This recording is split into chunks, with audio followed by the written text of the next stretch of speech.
మీకు తెలుసా మన స్కిన్ ఎంత డ్యామేజ్ అవుతుందో? మనం డైలీ బిజీ లైఫ్లో మన స్కిన్ గురించి మనం అసలు కేర్ తీసుకోవట్లేదు. సో మన డైలీ రొటీన్లో ఇప్పుడు నేను చెప్తున్నవి కొంచెం కానీ మనం తీసుకున్నట్లయితే మన స్కిన్ అనేది మనం కాపాడుకోవచ్చు.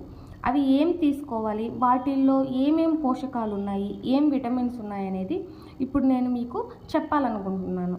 ఫస్ట్ బాదం తీసుకోవాలి. నెక్స్ట్ వచ్చి పొద్దుతిరుగుడు గింజలు, ఇది వచ్చి చర్మంలో తేమను లాక్ చేయడానికి ఉపయోగపడుతుంది. నెక్స్ట్ వాల్నట్స్, పిస్తా, నువ్వులు, గుమ్మడి గింజలు.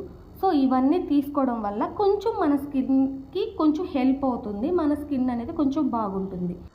బాదంలో వచ్చేసి చర్మం పొరిబాడకుండా ఉండడంతో పాటు స్కిన్ ఎలాస్టిసిటీని పెంచుతుంది.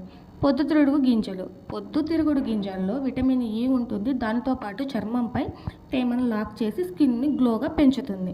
వాల్నట్స్లో యాంటీ ఆక్సిడెంట్స్ ఉంటాయి, చర్మంపై ముడతలు, మంట రానివ్వకుండా సహాయపడతాయి. పిస్తాలో విటమిన్ ఏ, సి, ఈతో పాటు యాంటీ ఆక్సిడెంట్స్, ఐరన్స్ వంటి పోషకాలు ఎక్కువ ఉంటాయి. నువ్వుల్లో సెలీనియం, జింక్ వంటి పోషకాలు ఉంటాయి. గుమ్మడి గింజల్లో ఫ్యాటీ యాసిడ్స్ ఉంటాయి. సో ఇవన్నీ తీసుకోవడం వల్ల మన స్కిన్ అనేది డ్యామేజ్ కాకుండా, చర్మం అనేది ముడతలు పడకుండా, స్కిన్ అనేది చాలా గ్లోగా కాంతివంతంగా అన్న గ్లోగా అన్న ఒకటే. సో ఇలా ఉండడానికి ఇవి తీసుకోవడం వల్ల సహాయపడతాయి. డైలీ మనం ఎలాగో స్కిన్ కేర్ చేయలేం కాబట్టి సో ఇవి తీసుకుంటే కొంచెం మన స్కిన్ అనేది ఇంప్రూవ్ అవుతుంది, బాగుంటుంది. సో ఇలాంటి వీడియోస్ కోసం మన ఛానల్ని సబ్స్క్రైబ్ చేయండి. బాయ్.